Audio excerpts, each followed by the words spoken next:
Saludos amigos, gracias por la amabilidad de la compañía. Soy Cristino del Castillo y este es su programa A Quemarropa.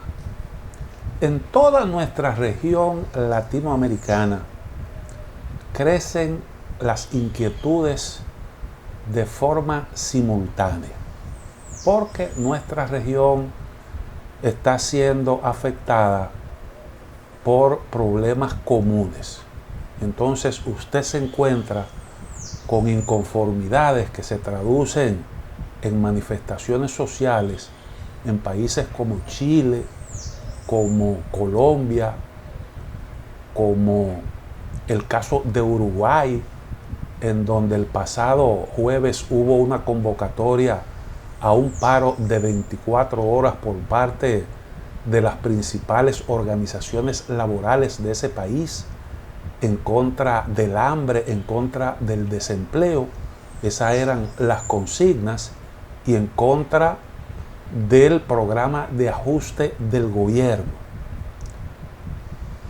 Nada más estamos hablando de un país como Uruguay, en donde hay más vacas que habitantes y en donde la gente tradicionalmente ha tenido acceso a una buena alimentación y a un nivel de vida bastante aceptable. Es uno de los países en donde hay mayor nivel de calidad de vida de toda la región latinoamericana. Y entonces ahí llegan las inconformidades. Este es un problema que se va incluso convirtiendo en algo regional, con un efecto contagio que es natural cuando hay una situación de problemas comunes como ese que estamos viviendo. República Dominicana no está al margen de esas situaciones. A nosotros nos está golpeando actualmente un proceso inflacionario que el gobierno tardó un poco en reaccionar frente al mismo.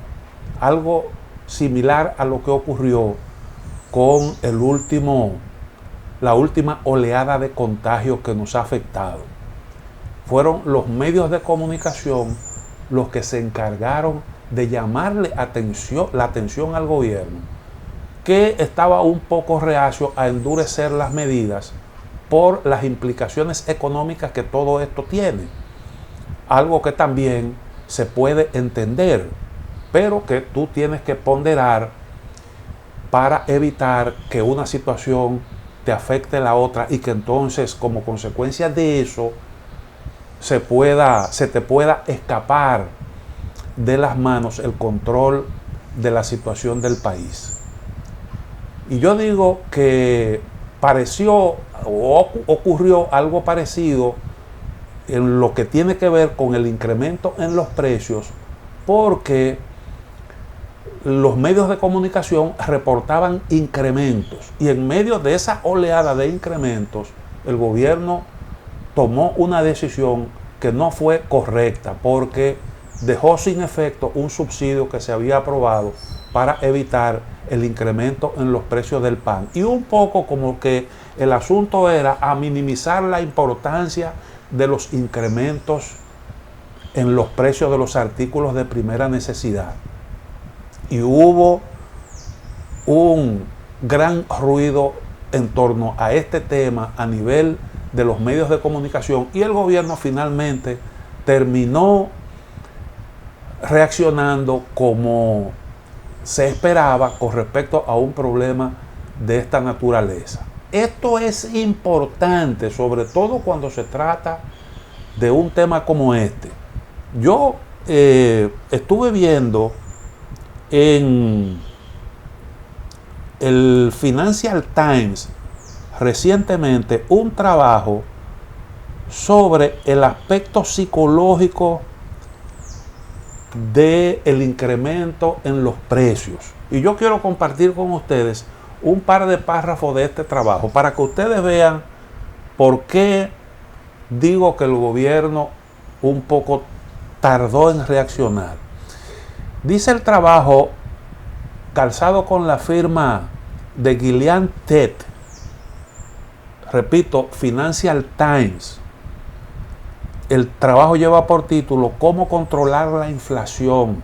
La clave no está en las tasas, sino en la psicología".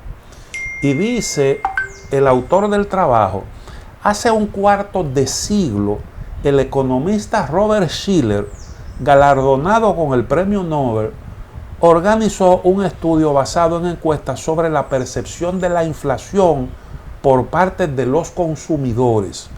El informe llamó la atención sobre 3 puntos que son relevantes ahora.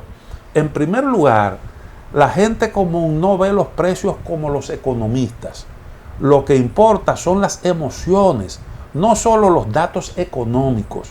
En segundo lugar, las emociones en cuestión, como la ansiedad y la ira, son poderosas pero difíciles de seguir en los modelos. En tercer lugar, estos sentimientos pueden moldear las percepciones. Schiller descubrió que entonces la inflación era, en términos económicos, más citado en los medios de comunicación, superando incluso las referencias al sexo. Quiere decir que cuando la gente se espanta por el asunto de la inflación, cuando la gente percibe que la situación se le torna difícil por los aumentos en los precios, entonces esto termina provocando reacciones, muchas veces reacciones de ira.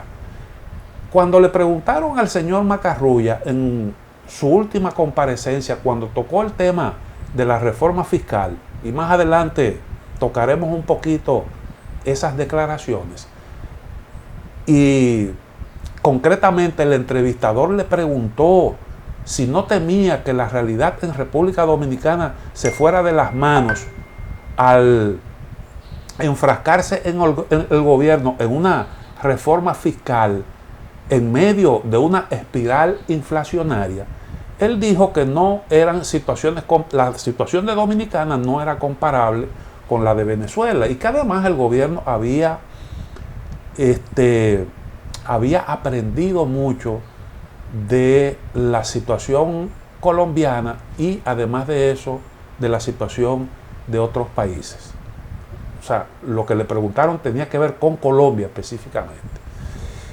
Y bueno, resulta que en Colombia una de las cosas, de los fenómenos que se produjeron allí, es que la reforma fiscal como tal, si usted la analiza detenidamente, tenía indiscutiblemente aspectos que eran repudiables, que eran rechazables, pero dentro de lo que es lo posible, la propuesta del gobierno colombiano no era tan descabellada como muchos se plantearon. Eso nosotros en su momento lo abordamos. Ahí habían muchas sugerencias que me parece que es una oferta dentro de la realidad nuestra, dentro de lo que es posible para un gobierno en la realidad, en la situación en que está viviendo Colombia. Pero hubo aspectos que el gobierno sencillamente no explicó, y pretendió que eso podía pasar tal y como se concibió sin ninguna discusión.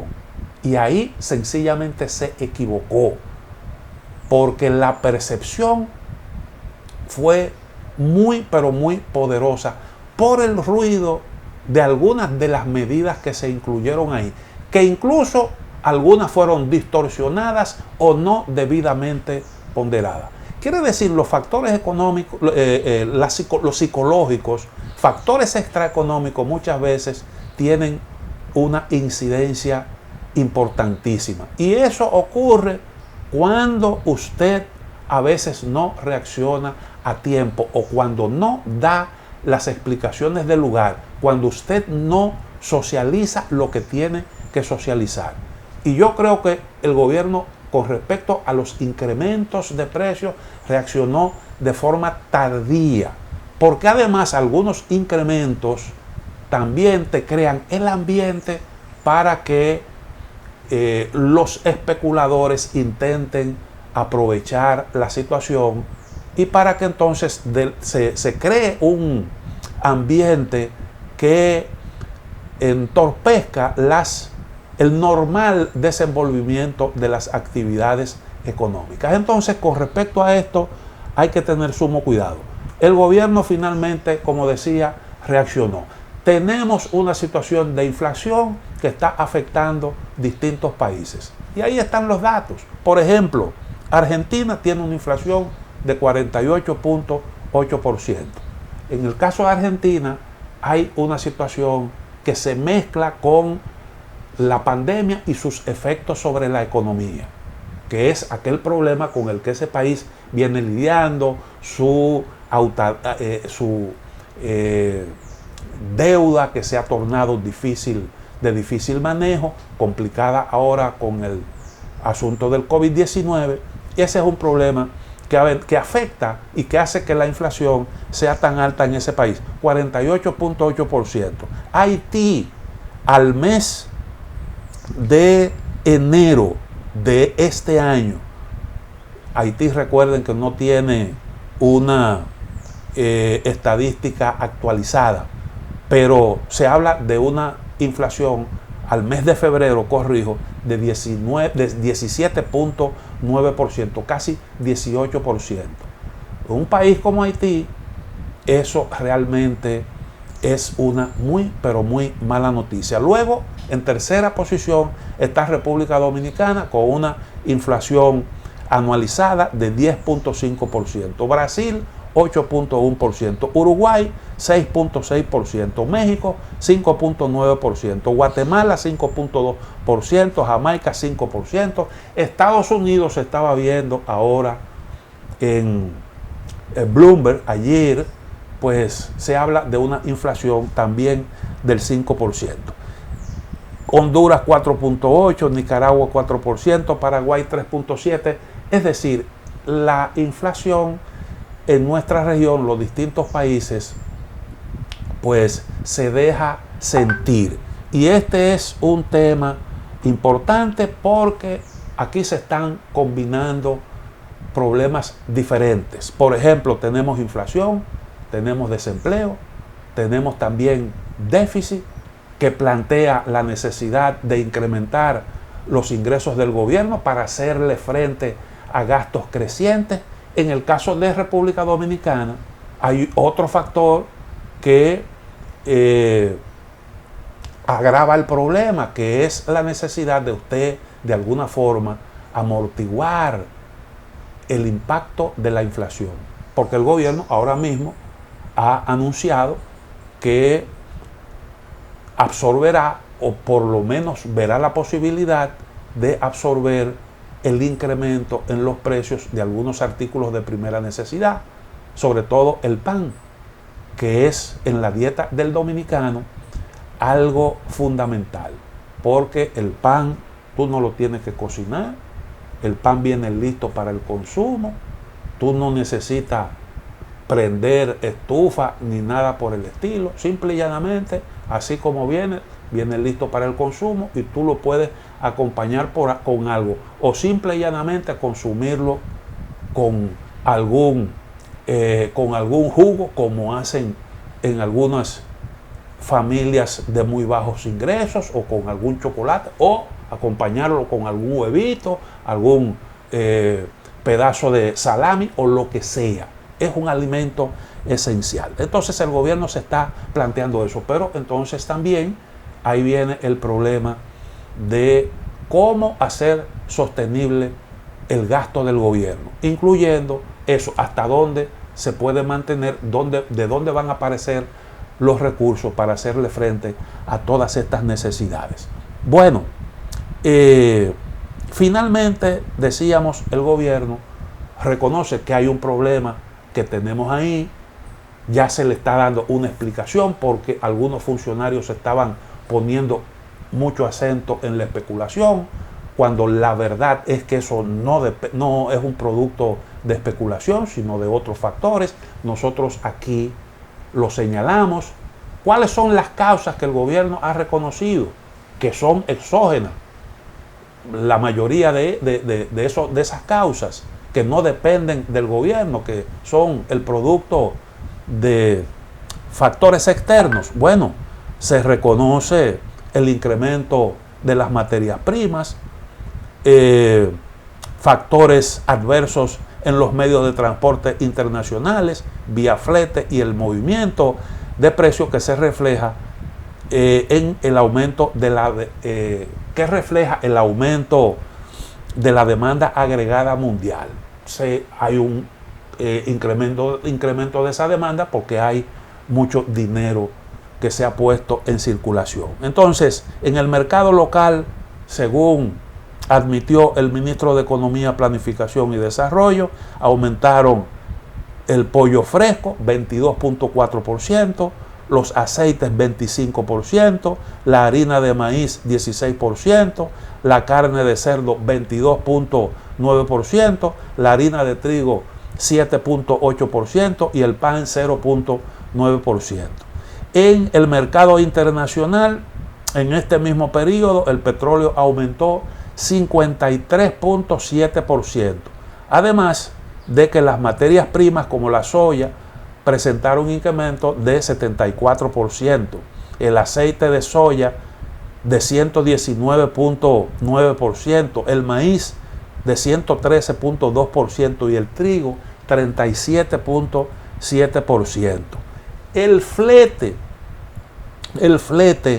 presentó incremento desde el norte de Europa de 15.6%, mientras que en los meses posteriores el precio subió más de 100%. Esos son datos que se ofrecieron ayer durante aquel encuentro en el que las autoridades del gobierno analizaron este problema. Entonces ahí es en donde está realmente la causa real del problema.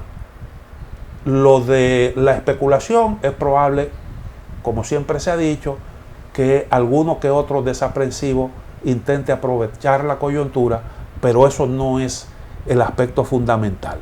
El gobierno, el presidente ha hablado de que probablemente es un tema que lo vamos a tener hasta final de año. Hay quienes quieren ver en esto algo pasajero. Yo creo que hay que tomarse el asunto como lo ha asumido el gobierno para los fines de buscarle, de hacer que todo esto sea llevadero, porque además recuerden que cuando los precios suben difícilmente vuelvan a bajar. Y eso no solo ocurre en República Dominicana, ese es un problema del mundo entero. Los precios que suben difícilmente vuelvan a los niveles anteriores. Entonces es un asunto que te plantea otra cuestión, y es cómo usted puede igualar los ingresos con los incrementos en los precios. Cómo hacer que el ingreso, que la pérdida de poder adquisitivo se pueda recuperar vía el incremento del salario. Y eso entonces plantea un problema adicional, y máxime en momentos como el que está viviendo República Dominicana y el mundo, en donde no es tan fácil, porque ahora mismo tenemos el tema de la reforma fiscal, que por cierto, el ministro de la Presidencia volvió, como decíamos al principio, a referirse a este espinoso tema. Yo quiero referirme a esta cuestión, pero antes permítanme hacer una pequeña pausa.